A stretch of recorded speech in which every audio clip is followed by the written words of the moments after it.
Alright, today on the bench we've got a HP oscilloscope. It's the 54601A. This is the 4-channel version. There is a 54600. That's a 2-channel version. They're both 100 megahertz.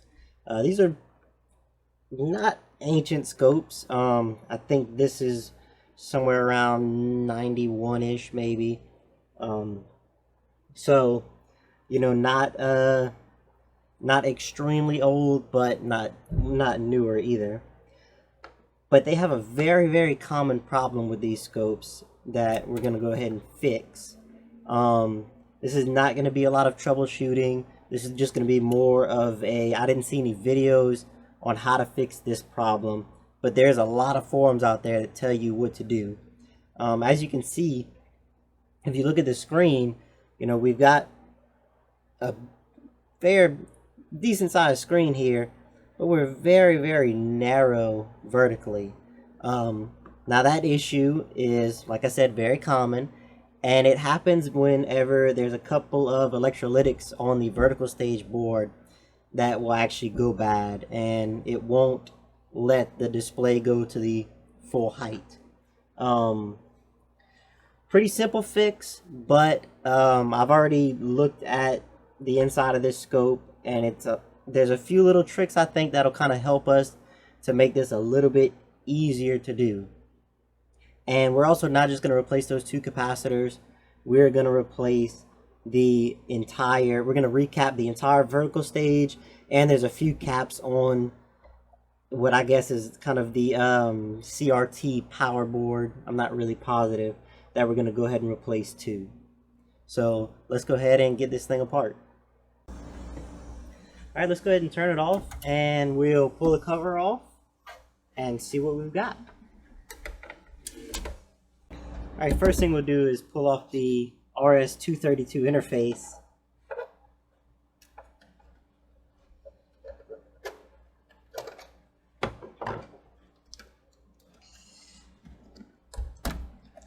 I really kind of wish that I had a computer that I could actually hook this stuff up to. I have a few things. The X-Tech multimeter, I think we've seen that in the video before, that can actually connect to old computers, but I don't know too much about how to do that, so maybe one day. But I also really don't have any use for, PC interface on a lot of these things. Alright, so it looks like it's just those 2 screws. Now I found this cover tends to stick, and the easiest way to get it off is to actually kind of grab the feet and put your thumb, one on the calibration output and the other just on the option interface, and just give it a little nudge, and that'll kind of get it started. And then gently put it on the face and go ahead and lift that off.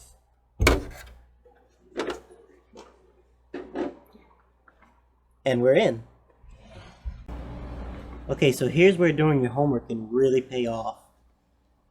After I finished looking at the listing for this scope, I've just basically Googled the model number for it and screen issues. And right away it popped up a forum, and everyone on the forum that had this problem said that it was fixed by replacing either this capacitor here, or I believe this one here. It was a 10 microfarad and a 1000 microfarad. So, I could go through the ESR meter again and all that stuff, but I think what I'm going to do is just inventory all these capacitors, and I'm going to go through my inventory. I'm going to see what I have, and I'll reorder everything. Maybe not this bulk capacitor, because I might actually have that one in stock anyways. But pretty much we're just going to recap the board. Now what's going to be difficult is actually pulling the board out. It looks, and I say difficult, it looks like it's just going to be a little tricky. There's a plug here that looks like it's actually soldered in on both sides. So we may actually desolder it from this board This one is just going to unplug this ribbon cable. This looks like it may just unplug, maybe not. But we're going to try to get this board out without pulling the screen off. It may prove to be more difficult than I think. It may actually be simpler to pull the screen off. But we're going to try this way first. We're going to undo these 3 screws. Give us a little bit of room to desolder the few wires that it looks like we need to desolder. Or we'll desolder everything from this top side. And other than that, it looks like just this, whatever this is that goes to the CRT. I'm not sure. Feel free to pipe in on whatever this wire is for. I'm not sure. But I'm going to get out a notebook and I'm going to start writing down values. And, whoops. Throw my screwdriver. I'm going to get a notebook out and I'm going to start writing down values and get stuff ordered up. And you'll magically see me have a big old handful of capacitors in the next take. Ta-da!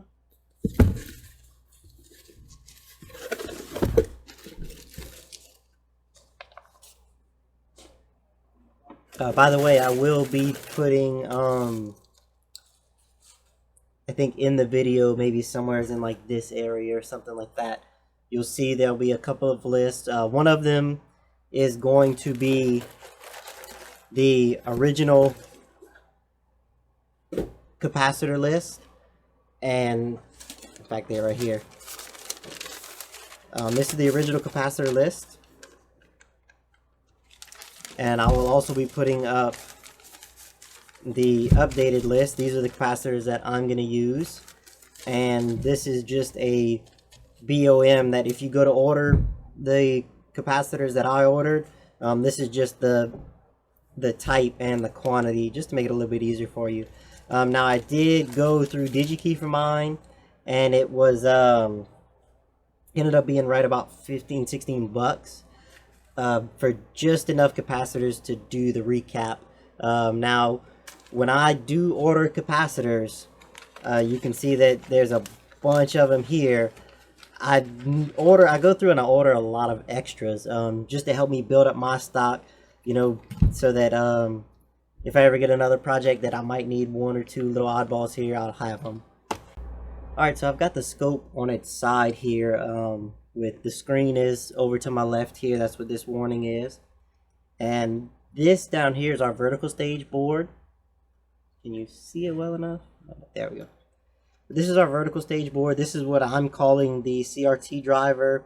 Anyone wants to pipe in with the official name, feel free. And looking at this, it actually looks like this is going to be a pretty simple disassembly. Because this, from what I've researched, this is the flyback transformer at the top here. I'm not sure exactly what it does, but if you lift this suction cup looking thing here, right here, there's actually a little there's a little hook, and it kind of reminds me of the little office clips. Let me see if I can find one. I thought I had one around here, but I guess I don't.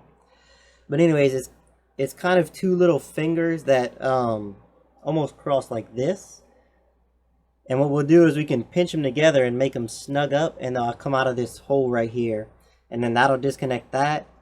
Right here in the back, there's some silicone that we're going to cut off of the CRT that actually is kind of securing that driver board there.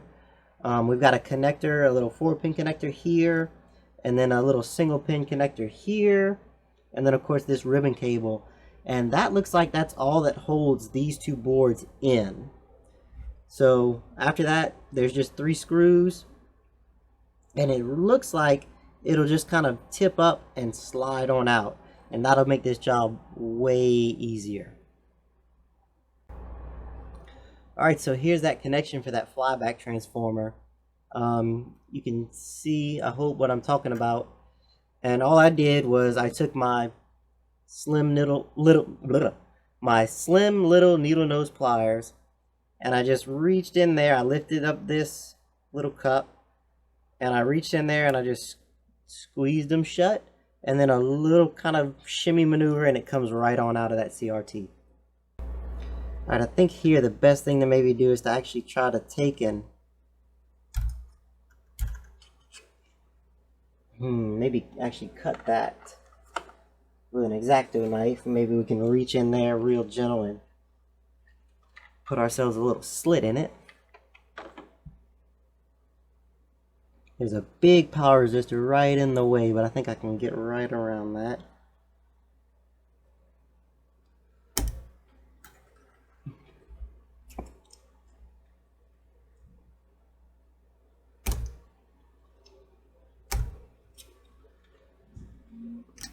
Almost all the way through.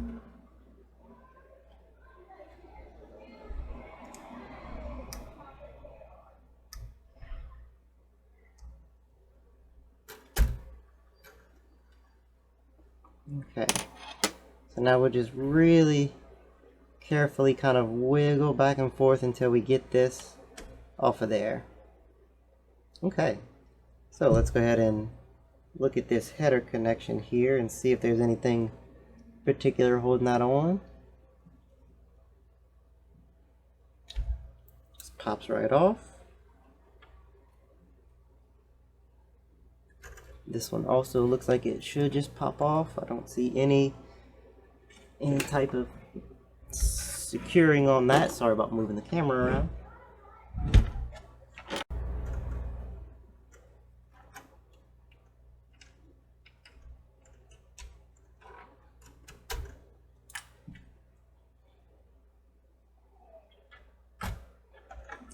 And then it looks like the ribbon cable, it looks like you just pop these out. Yep, and it kind of pushes it out for you. That is really nice. Thank you, HP.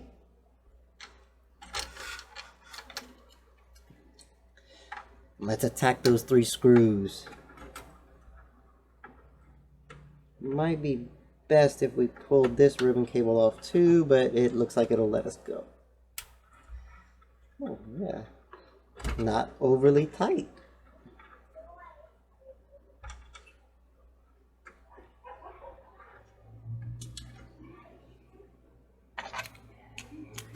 I love these little aerosol caps to put screws in.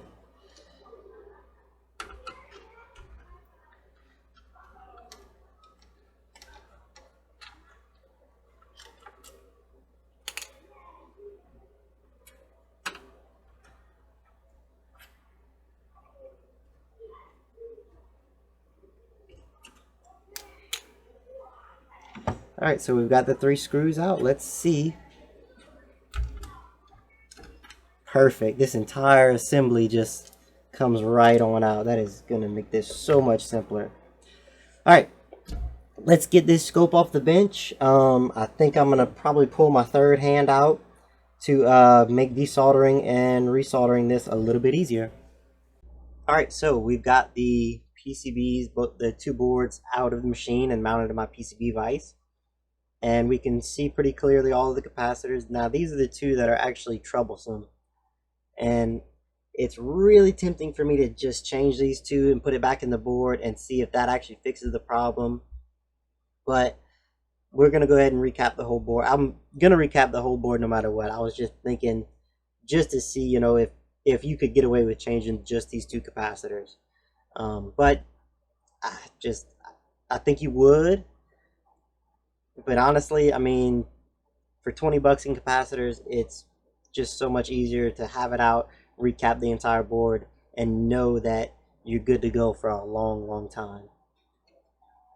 Now, I'm looking at these, and a lot of these capacitors look like they are, the leads are pulled apart to go into the lead spacing on the PCB. So it seems to me like, I mean, this one sits correct, this one sits correctly, this one does, but it looks like these were actually designed for larger body capacitors. Now I did up all of my voltages, and everything is going to be rated for 105C. So I think that I am going to end up with some larger bodies. which will hopefully fit, you know, just right in there.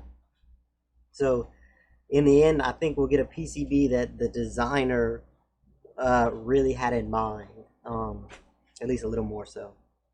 All right, so we're going to go ahead and begin desoldering all these caps and replacing them. You've kind of seen how I do this before on other videos, so I'm going to put on a pair of headphones, put on some music, and this is going to be one of those just kind of fast-forwarded things.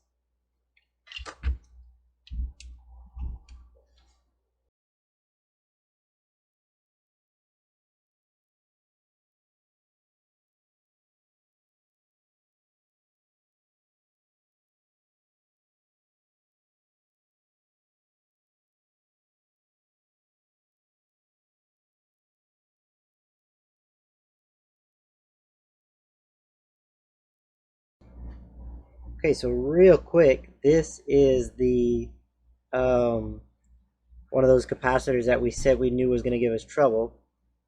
And let's see if we can get kind of close on here and focus it. And look at that, you can just see that kind of brown nastiness coming from the bottom of it. So this thing was definitely leaking. So more than likely we probably could have repaired the entire board by replacing this one capacitor, but you know, like I said before, it's worth it to go ahead and recap the whole thing. This is the other one, by the way. It doesn't look bad, but it would probably not test very well.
Alright, so there we have it. A whole bunch of capacitors desoldered from a board. Looking at my footage, it took me right at 12 minutes. I don't think that's too bad. So it turns out that I lifted a pad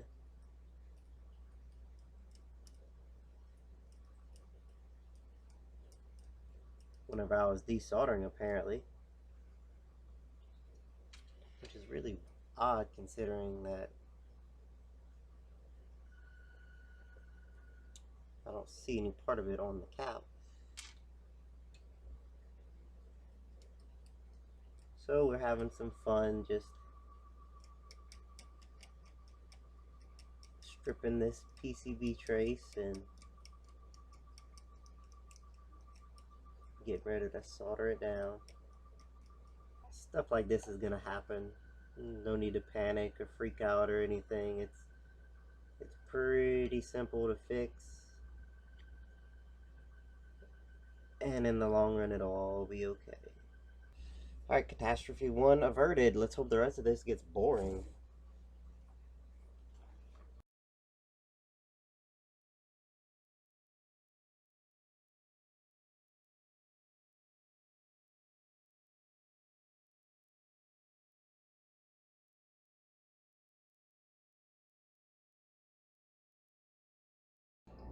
Alright, so here we have the completely recapped board. A few things to note. I didn't replace this bolt cap over here because I actually screwed up ordering. I got a really small body cap, like little bitty body cap, and so I didn't want to put that one on there.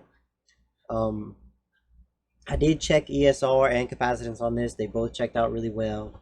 Later on, I may go back and change it, but you know, it's a bulk cap. It is testing good, so I think we're fine. On the back side of the board,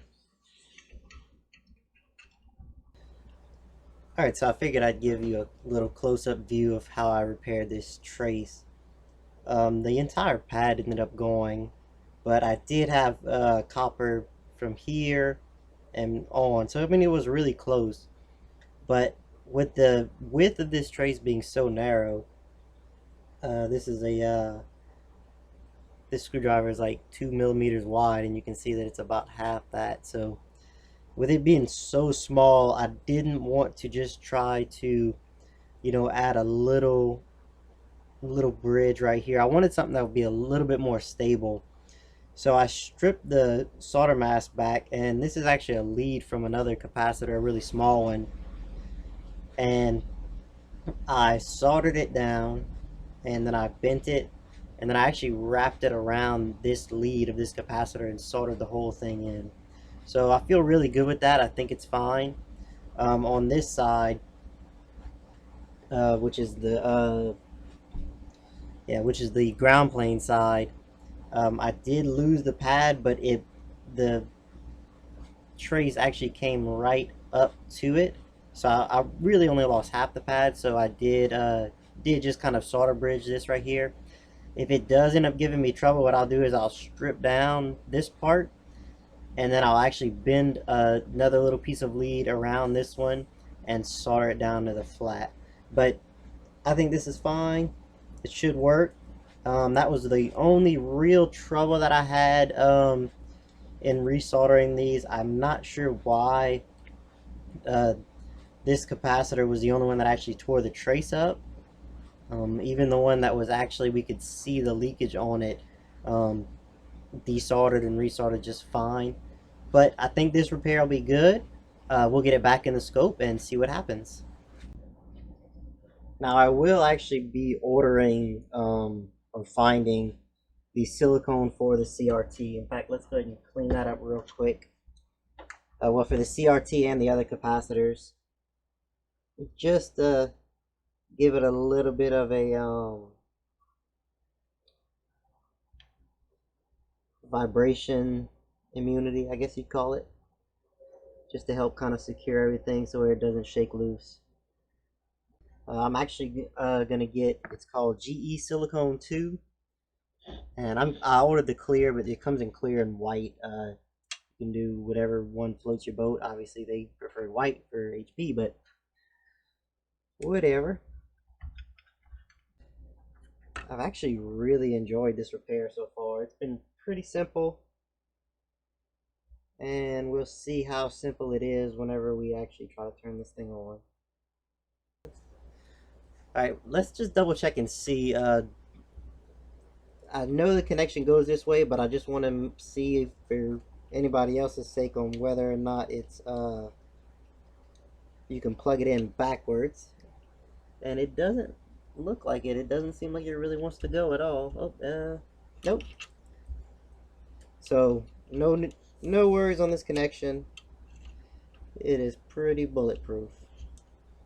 And the single connection on this board. And then we'll go ahead and get the CRT plugged back in. The CRT also looks like it's an idiot-proof connection. And worst come to worst, just make sure that the top of this board is actually horizontal, so it should be fine. Let's go ahead and screw the screws in. But yeah, really like working on this scope. It's simple, easy to get stuff apart, put back together. Not a huge major actual issue that was going on with it. This scope is actually going to end up being my 4-channel scope if everything works out with it, in lieu of the TDS 640, which is still not fixed because it's just turned into a major little deal. In fact, at this point, I think I'm over my head with it, and I'd kind of rather just send it off to somebody to get fixed.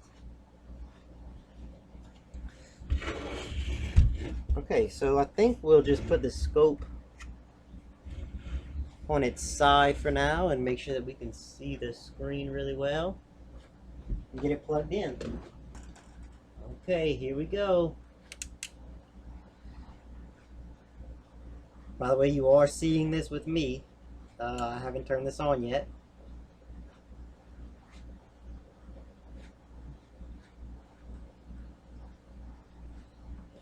That looks really good. Is it just me, or does that display actually seem a little brighter too? Let's try to bring up some menus here. No signal found. Of course not. Oh wow, those probes need some major compensation. Let me remember how to bring up menus real quick. I'm gonna say we can do trigger source. Yep, there we go. So that comes all the way to the bottom. That looks really good. I am extremely pleased with that. So all we have left to do is, I think I'll clean up these B and C's a little bit because they are a little corroded and kind of sticky. And put the scope back together and put the silicone and the little minor things like that. But this looks like a good repair, guys. All right, this is take 3 of this one shot. Let's hope we got it this time. Okay, I couldn't let y'all go without seeing the 4 channels active on this scope. This is just the output waveform for the little calibration for the probes, for the probe compensation. I had to go and dig up 4 10x probes and I compensated them all. This is some of the Tektronix probes that I got with my 465B. Really good probes. I think they're as old as the scope is, so about 30 years old, and they're just fantastic. Now, there's one thing about this scope that I'm not a fan of, and that is on channels 3 and 4. You'll notice there's no volts per division knobs, and that adjustment is right here. So in 10x, it looks like I only have a choice between 1 volt and 5 volt. Of course, if I change the probe to a 1x, then I have 0.1, 0.5, 100 is 10, and 50. So it looks like there might be some maneuverability in there, but not as much as I would like. You know, I would really love that if it had knobs, but seeing as how I've never never used a 4-channel scope before, there's a learning curve to it. You know, it may be possible for me to adjust that, but I'll go through the manual. I'll learn more about this thing. I also cleaned it up, and to clean it up, all I used is this flux remover from MG Chemicals. It's basically acetone in an aerosol package. So it worked really well to get, there was just some brown stuff. I removed all the knobs, cleaned those all individually, you know, and then I would just kind of spray the area a little bit. Everything was unplugged, obviously. And then I would use this hog bristle brush to just kind of scrub it, and then I would wipe it down, and I would use this smaller one for the little nooks and crannies and stuff. It worked really well. The scope looks a lot better. Obviously it doesn't look brand new, but I'm highly satisfied with it. So I hope that this video helped y'all out, and if it did, give it a thumbs up. Don't forget to like, subscribe, share, all that stuff. And thanks for watching, and I'll see y'all on the next video.